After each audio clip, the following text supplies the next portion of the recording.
And a 3, and a 2, and a 1, and a skiddly-diddly-doo, let's go. It is so great to have you here while we answer questionnaires about stuff. What stuff? Any stuff, really not super picky. This video, though, we are talking about the home of some of the world's most iconic superheroes, DC Comics, who they are, how we were introduced to their stories, and how they've influenced just about every corner of the globe. That being said, I'd love this to not just be me talking into the open air. These questions are laid out in the comments, so they can easily be copied and replied to in the comments, in shorts, at home, privately, in a journal, or among your friends, if that's where you feel most comfortable. Really, you don't need to watch if you just find the questions interesting and do those. Although it is really helpful for me if you do watch. This is about figuring out what DC and all their heroes means to everyone. How would you describe DC to someone who has never heard of the concept?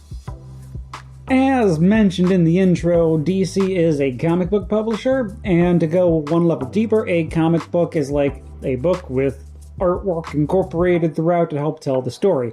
DC was founded in the 1930s as National Comics, selling comic books similar to other pulp stories at the time. It was a few years in they found their real niche with superheroes when they published Superman, followed shortly after by Batman and Wonder Woman and a slew of other popular heroes.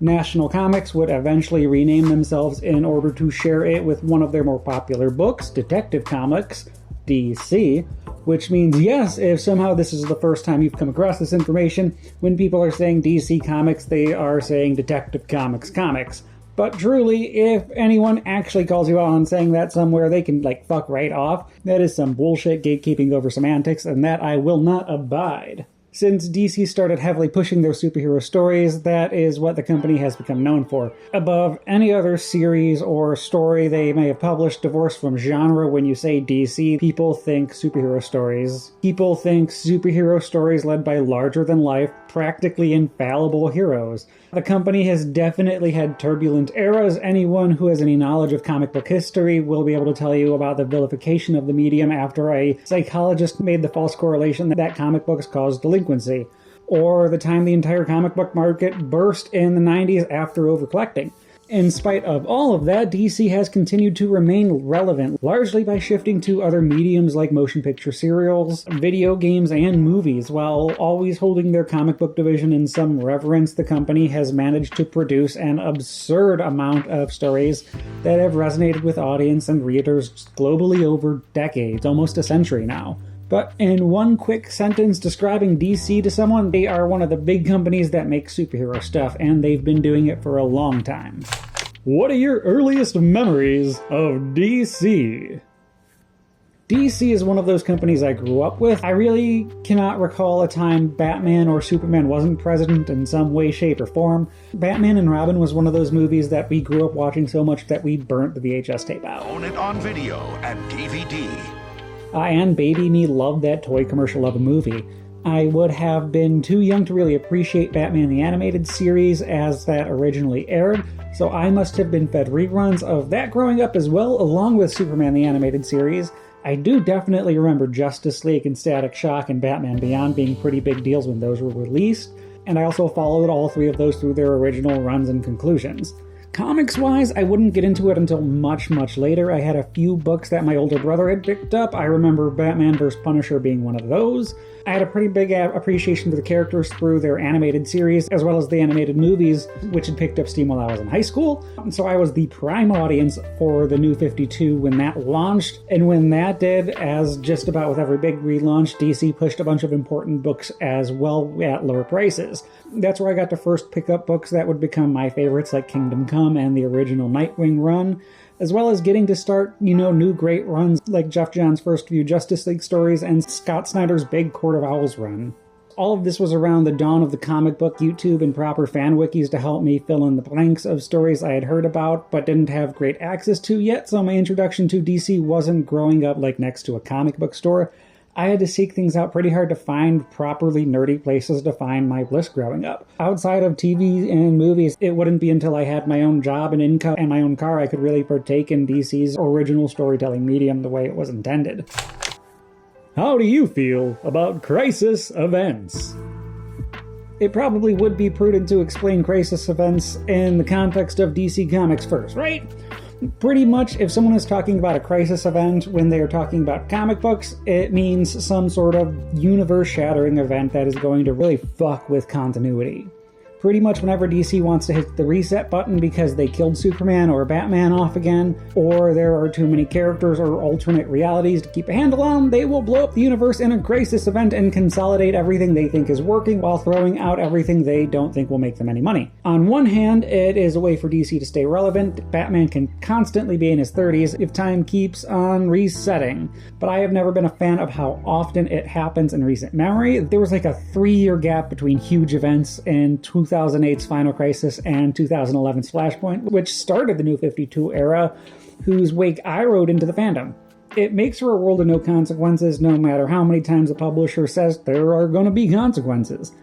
And I'm sorry, but stories where there are ultimately no consequences get boring after a while. I have always been a big fan of watching characters like Dick Grayson grow and evolve over the decades. Evolution he got because his universe wasn't immediately rebooted, because people didn't like his replacement Jason Todd. My favorite Flash run is that of Wally West after Barry Allen died in Crisis on Infinite Earths.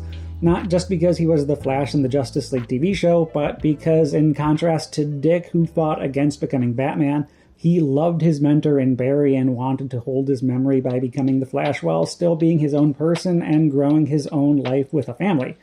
His character got to grow, which doesn't happen when you have a crisis every other year. Physical or digital comics? Which do I prefer? I mean, physical, all day, every day.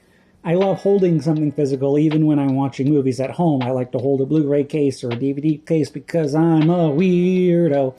But pages bend and tear and books fall apart, and I also am not a person who has an affinity for shellacking things in plastic for display to keep it pristine.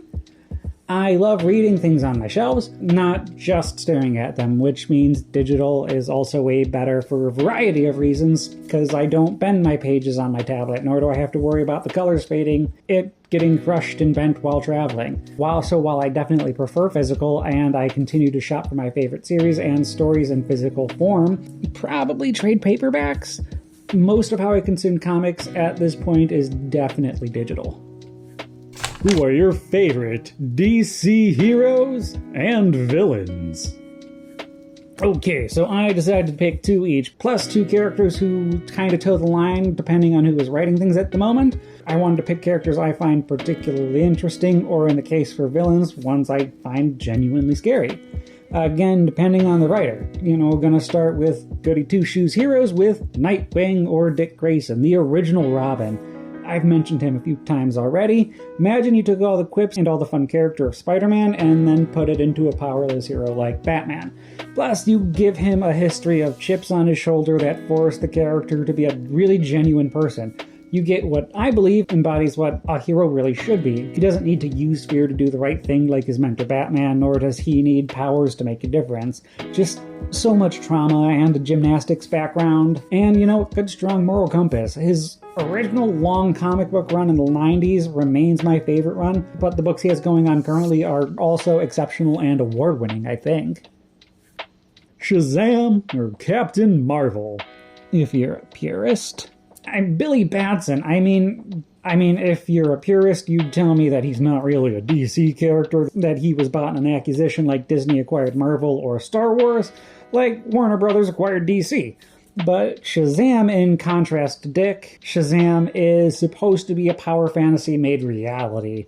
What if a weak kid who gets bullied every day got the powers of Superman? Plus, he is magic and not sci-fi, which appeals to me at a time when science fiction is the primary base for strength-based comic book heroes right now. Although the characterization does vary way more depending on the writer for Shazam than a lot of other heroes. You'd probably recognize him most from this list from his most recent movies, which, whether they are good or not, are a decent representation of what Shazam is kind of about. Not my name. No, say the name that I say to turn into this guy.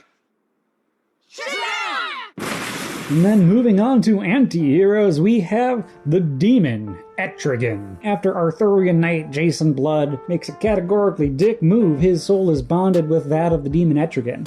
So now Jason Blood is immortal and sometimes swaps places with a prince of hell who has a penchant for rhyming for no good reason, but he doesn't really need one, he rhymes. Change, O form of man. Release the might from fleshy mire.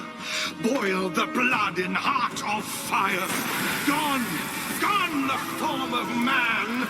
Rise the demon, Etrigan!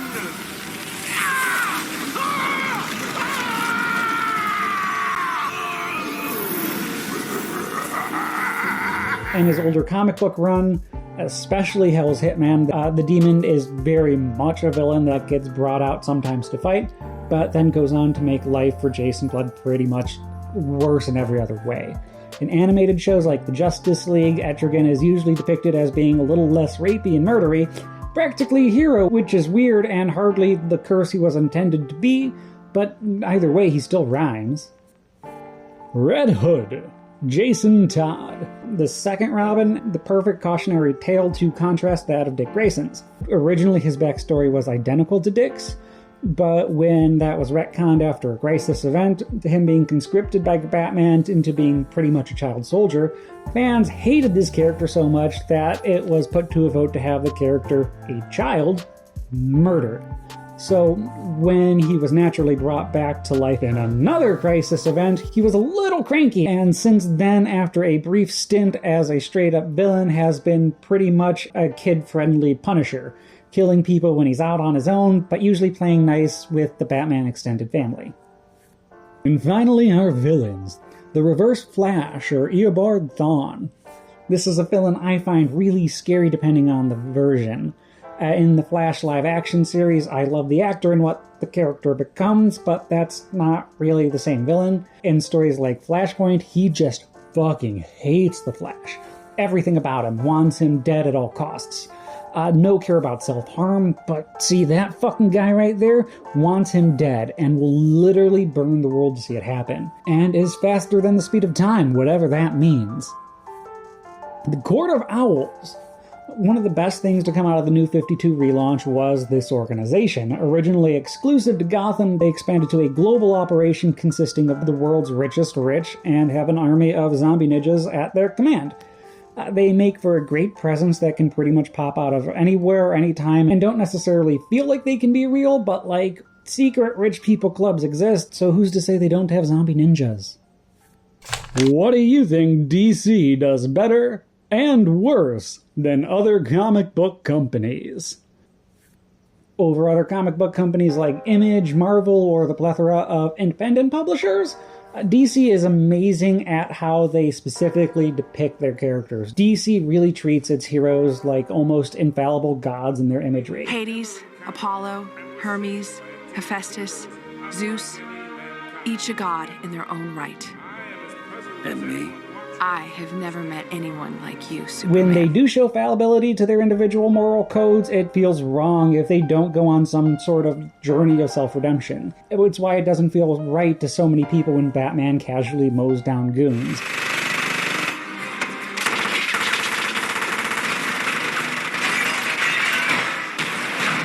Fatality. But at the same time, why something Zack Snyder understands comics? I personally don't think he understands the characters. He just has an amazing eye for imagery and scale which look good and feel great, but don't have the same effect on me personally. Doesn't mean their Bruce Waynes or Clark Kents are not rounded characters. Far from it.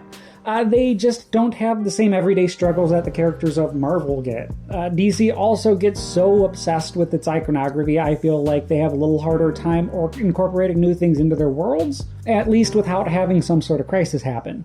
Definitely in contrast to companies like Image, are all about diversity in the kinds of books they can produce.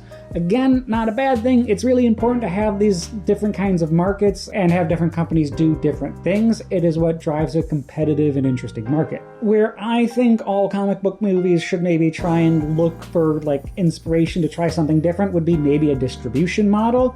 And I would look at the manga model or the manga model out of Japan. I believe audiences would be really receptive to getting a large book once or twice a month with a selection of issues. Maybe have some of those multi-books split off to be continued stories that people can get individual stories for there. There's a smaller version of this idea I usually see done around Free Comic Book Day to pump up big crossover events, and maybe it's been tried and I'm unaware, but it feels like the current distribution model of the comic book industry is really what is failing it.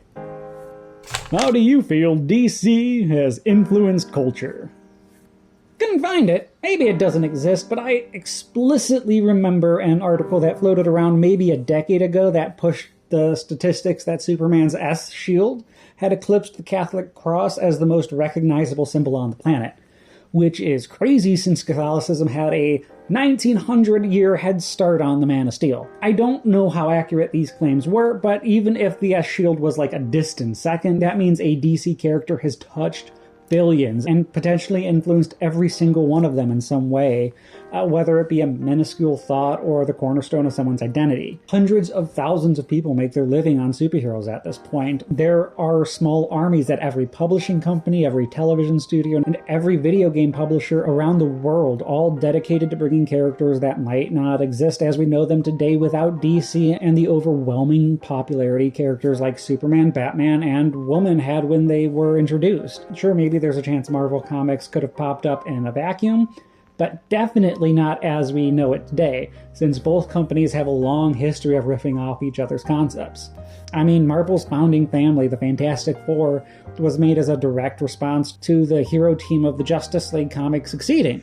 So coincidentally, at that time, he had found out that our competitor, DC Comics, which called itself National Comics in those days, they had done a book called The Justice League of America, a group of superheroes, and it was selling very well. And he said to me, Stan, why don't you do a book about a group of superheroes?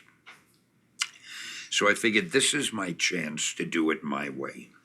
So I came up with something I called the Fantastic Four, about 4 superheroes. But instead of making them heroes who wore costumes. Right now, the motion picture industry has been pushing these characters especially hard, but we've had them on screen since the 40s in film serials and television. There have been consistent reworkings of DC characters in feature films like Richard Donner's Superman movie, and especially Tim Burton's Batman movie became brief worldwide phenomenons for a short time. Even if the speculative market of superhero movies is on the decline, which I don't necessarily think it is, these characters have already remained, and I'm pretty confident will continue to do so, as hugely beloved characters that will continue to influence at least a few more generations. How would you introduce someone to DC? Would start with a few follow-up questions first. This isn't necessarily like a video about comic books, so I would ask if they're interested in comic books, or would they rather try a cartoon, or want to just stick to live action. Sorry, I'm not really in the position to recommend the radio shows to anyone. I would also ask how serious they like their shit. I mean, first off, I would always recommend Kingdom Come, whether or not you want to read words or not. I think it is a story that kind of encapsulates what the characters of DC should strive to be. It's a book that asks a lot of questions about what heroes should stand for, with some absolutely beautiful artwork from the legendary artist Alex Ross. Written by Ross and Mark Waid, it is an extremely serious book that doesn't hold punches with any of its characters, while it doesn't lose the core hopes that the characters had embodied over the years.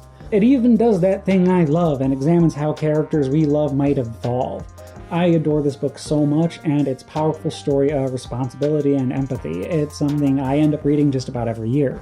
But after that, if someone said they liked things a little less downer, I would recommend movies like those original Superman movies or the newer Shazam stuff. As far as cartoons go, Batman the Animated Series is always a big go-to, but I would actually push Justice League Unlimited as a better way to get a lot of heroes in quick. It's also my favorite series of that little animated universe.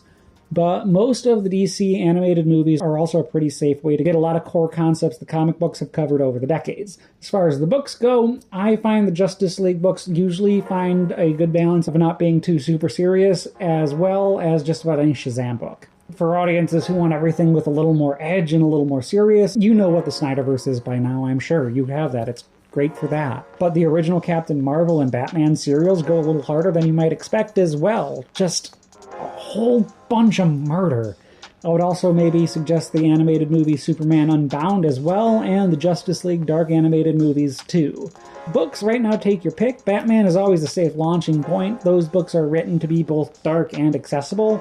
Or Nightwing if you want a little more balance with a lot of trauma for your hero. Again, his run by Tom Taylor's killing it right now, but right now I'm just recommending Shazam and Nightwing at this point, so let's move on. Pitch. A DC comic series. Let's move on and talk about more Nightwing. Well, and the other Robins. And I know Tim Seeley and Valdemar Rivas did a run in 2021 that I really liked, but my take on a concept of a Robin family-centric comic run would be pretty different. In a perfect world, there would be a whole little event to essentially break Bat Family up again, let Batman have some solo time after he pisses everyone off again by being a general twat waffle. While Dick Grayson, Jason Todd, Tim Drake, Stephanie Brown, and Damian Wayne, there isn't a new mainline Robin I missed, right? I hope not. They all go down to Bloodhaven. Give me the time and I will give every one of the Robins their own focused story over 6 to 8 issues that would, of course, involve the whole Robin, main cast, plus a really big, dumb, universe-shattering arc that would bring in Robins like Carrie Kelly and Matthew McGinnis and Robin 3000's Tom Wayne. Whatever alternate universe Robins we can get to end the whole run. I also want every single arc to be centered around Super Gang War throughout Bloodhaven. Think 2017's Batman's War of Jokes and Riddles story, the first arc between the League of Assassins waging a secret war in the shadow with Bloodhaven's secret pirate army, or, the Court of Owls in Bloodhaven. The obvious through line for this arc would be for Damian Wayne, but Jason Todd has enough connection with the League to have a lot to do there too. Whatever wreckage the city is in after leaves this little power vacuum for gangs and super gangs to do their thing. At some point, Tim and Dick launch a small business to fund their endeavors. Tim puts together a safety app for people to notify police that the Robins can get clued into as well. It's free, it's a convenient reasoning why the Robins show up at the worst places. Maybe at some point Jason joins the BPD as a callback to Dick's time as a cop in his classic comic run. Of course, I want to introduce a few new players as well, everyone does. Maybe an organization that recruits and distributes henchmen comes up, for both good and bad reasons. I have this idea of them wanting to, ethically recruit henchmen and sometimes sell the info that is too evil. Also, entirely unrelated, a tarot-based crime organization. You can play them off the Royal Flush Gang or someone else. Also, I mentioned Matthew McGinnis and Carrie Kelly before. I want to bring them in arc 3 or 4. Start planting multiverse seeds early. And I think Matthew McGinnis and Tim Drake would be best buds, just being Robins in the background. I think that core Robin crew all really have unique skill sets and personalities. I think they bounce off of each other, really similar to the way the Teenage Mutant Ninja Turtles do, really, especially when they are together, but are distinctly different from them at the same time. Also, give me a crossover, and that is exactly what I'm doing. No Batman x TMNT, just the Robins and the Turtles. You're welcome to try. But let's not get sidetracked. We have to focus on the core group of 5 Robins and build that cast out a little bit while they do their work in building Bloodhaven into the city they want it to be while it's coming under constant barrage from different factors vying for power, because that's how Bloodhaven be. What does DC mean to you?